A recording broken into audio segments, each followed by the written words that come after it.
How's it going, guys? It's TacTixHD here, bringing you episode 3 of my NHL 13 Building a Dynasty series. For any of you that don't know, this is basically a GM mode playthrough. As you guys can see, I'm entering the last year of the Vancouver Canucks, and last year we had a really successful year, won the Stanley Cup, so hopefully we can have another good year to end the contract, and hopefully the GM will want to resign me. I'm not sure if he does want to resign me, whether or not I want to do another year at the Canucks. I might get boring because I've already won the Cup with them. They're pretty much as good as I can make them, so I might decide to join a new team.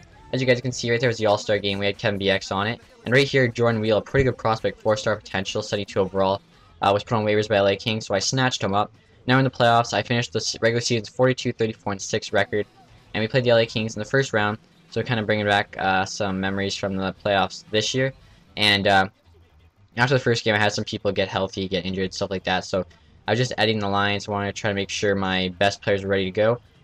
The assistant coach, they said they made better in this game, but it's still really annoying. Like, they'll still have, like, certain players playing over better players and stuff like that. So you always want to go and double check it, make sure your best players are playing, especially in the playoffs. During the regular season, not very not very big deal, but playoff time, definitely gonna have to make sure that's okay. As well as you guys can see, I think Jordan Mills is like my first line center now in the AHL, which is pretty good for a waiver pickup. And anyway, guys, I send the next games, and evidently I actually got beat 4-0 by LA Kings, so they swept me, which kind of sucks, but no big deal. Like I said, we won the Cup last year, so I just wanted to win the Cup, which is the main thing, and we got it done the second year, which is really good. And then I decided to try my AHL team, and unfortunately my AHL team also got swept, and they got swept by the Toronto Marlies. So as you guys can see, the owner of the Vancouver Canucks, said the past 3 years have been a bit of a bust. My first year made it to the second round of the playoffs, second year won the Stanley Cup, third year made it to the first round of the playoffs, finished very high in standings every year, had a bunch of players win awards, but unfortunately that was just not good enough for his standards, and he fired me. So I thought that was kind of funny. Right here are the teams I had to choose between: New York, Detroit, Washington, and New York Islanders, Detroit, Washington, and another team I'm forgetting right now, sorry. But anyway, I decided to go with Detroit. They're my favorite team, and it's only for 2 more years, so it's only like, it's barely any time, so I decided, might as well just go with my favorite team. I noticed that both Dan Cleary and Johan Franzen had retired from them. As well, when I was checking the standings, I think it said Detroit finished like, I forget what they finished in the standings, but they finished like they got knocked out of the playoffs and semifinals. So pretty good team. It looks like they have a really harsh owner in this game too. So hopefully I can win a couple Detroit, a couple Stanley Cups in a 5-year GM mode is not bad at all. And I was noticing actually they had a couple good pickups. They got Mike Richards as well as Stefan Weiss. I thought that was really good. Most of the core was still there. Datsuk was still there. Zetterberg was still there. Filipila, Franzen retired. We still had Patrick Eves, Nick Cronwell, Oli Mata they also picked up, so they must have made a trade with Pittsburgh. And they really didn't lose much, so I'm actually pretty impressed with whoever the GM was. They also have Edjo Onoski on the team, but I'm not going to resign him. He's too old. I need to make some space for some younger defensemen. The first year of Detroit, I really don't plan on doing that great. I'll probably make the playoffs, but I'm kind of more or less plan on doing really good the last year. Try to win a Stanley Cup that year. Just kind of basically lay all my picks on the line that year, try to get the best possible players.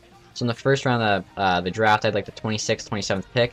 Picked this Peterson guy, pretty good right wing, 2.5-star potential, big guy, like 6'3", and he's a sniper, so he can play really well. As well, I noticed they had this prospect, 83 overall, really young kid, really good potential. So I had a lot of basically competition at center. I think I had like 6 centers that were 80 overall or higher, so I ended up signing them all for right now. I'm probably going to try to move one for defenseman. My defensemen are not very good. After Cronwell and Quincy, it's kind of really goes downhill. I have Pulak, who's a pretty good guy. Obviously, must have been a prospect or somebody they drafted. 82 overall, which is pretty good. I'm going to try to sign at least 180 overall defenseman, trade for 180 overall defenseman, and then obviously if the 6 guys like high 70s, I think that'll be pretty good. At least for the first year, like I said.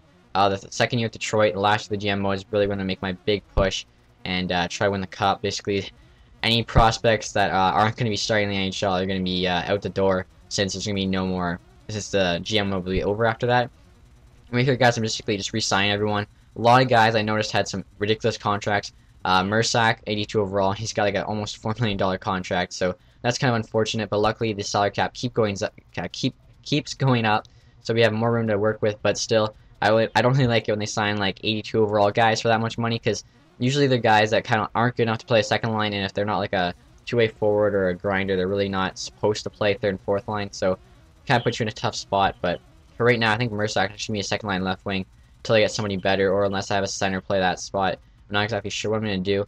but I was pretty much keeping everybody. I was trying to basically see if I had enough money to do it. I let go of like some guys, like I said, Edge Ovanovsky. I think I let go of Drew Miller as well, or Drew Miller or Abdelkader.